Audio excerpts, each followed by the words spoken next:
প্রিয় ভিউয়ার্স, আসসালামু আলাইকুম। আমি এসেছি আমাদের একটা নতুন ক্ষেতে। এটাও আমাদেরই ক্ষেত। এটা একটা নতুন ক্ষেত।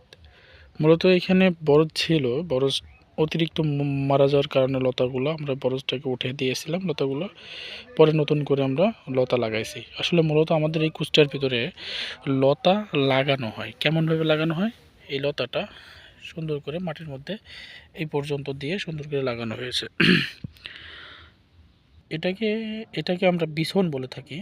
তো এই বিছনটা মূলত যে লতাগুলো আমাদের পানের গায়ের সাথে লাগিয়ে রয়েছে সেই লতার মাথা কেটে আমরা মাটিতে রোপণ করি।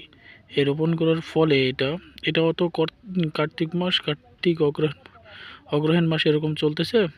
এখন এগুলো লাগাই দিলে সুন্দরভাবে হয়ে যাবে। সেম অবস্থাতে আমাদের এখানে অনেকটা লাগানো রয়েছে। এটা প্রত্যেকটা পরের অর্থাৎ পানের যে লতা আছে লতার মাথা কেটে কেটে সুন্দর করে এখানে লাগানো রয়েছে। এভাবে লাগালে কি হয়? এইভাবে লাগালে প্রত্যেকটা পর সুন্দর করে বা প্রত্যেকটা লতা খুব অল্প সময়ের মধ্যে মাটির সাথে অ্যাডজাস্টমেন্ট করে সুন্দরভাবে হয়ে যায়।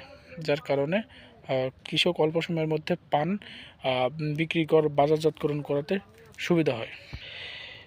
এই পিছনটা লাগানো হয়েছে প্রায় ১ মাস আগে। পিছনটা লাগানোর পরে পিছনটা হয়ে গেছে। হ্যাঁ? এটা মোটামুটি পানগুলো এভাবে রয়েছে। এটাও লতা কেটে লাগানো। খুব সুন্দর একটা অবস্থাতে রয়েছে।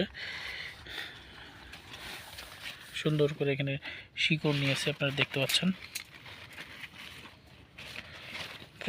প্রত্যেকটা গোড়ায় অনেক সুন্দর একটা শিকড় রয়েছে। এগুলো হয়ে গেছে। এগুলো আর কয়েকদিন পরে সলি দিয়ে দিলে হয়ে যাবে। মূলত এইগুলো হচ্ছে বরজ মরে যাওয়ার কারণে আবার নতুন করে লাগানো হয়েছে। অনেক সুন্দর এবং পরিপাটি করে এই বিছনের কাজগুলো করা হয়েছে এবং এখান থেকে মোটামুটি ১ মাসের মধ্যে এই বিছনগুলো লাগিয়ে যাবে, মাটির সাথে অ্যাডজাস্টমেন্ট হয়ে যাবে। তাতে করে একটা ভালো কিছু পাবে কৃষক, আশা করা যায়। তো প্রিয় ভিউয়ার্স, আমার ইউটিউব চ্যানেলের সাথে থাকবেন এবং চ্যানেলটা সাবস্ক্রাইব করবেন।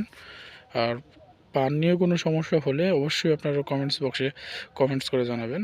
আমি সমাধান দেওয়ার চেষ্টা করব। আসসালামু আলাইকুম।